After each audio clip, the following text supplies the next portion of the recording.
Hello everyone, আজ তোমাদের সাথে শেয়ার করব খুব সহজ পদ্ধতিতে চিকেন পাকোড়া। চিকেনে আদা রসুন বাটা মাখানো আছে, পেঁয়াজ কুচি, লঙ্কা কুচি আর বেসন নিয়ে নিলাম। দেব পরিমাণ মতো নুন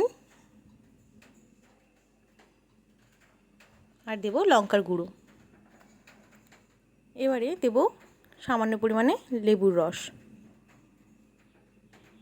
অল্প অল্প জল দিয়ে ভালোভাবে একটা ব্যাটার বানিয়ে নিয়েছি।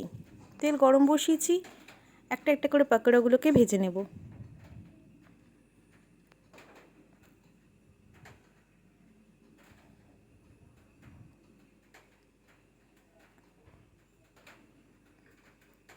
হালকা আছে ভেজে নিলাম। তৈরি হয়ে গেল সন্ধেবেলা চায়ের সাথে একটা মজাদার রেসিপি চিকেন পাকোড়া। বৃষ্টি ভেজা সন্ধ্যা আরও জমে যাবে যদি থাকে এরকম একটা পাকোড়া।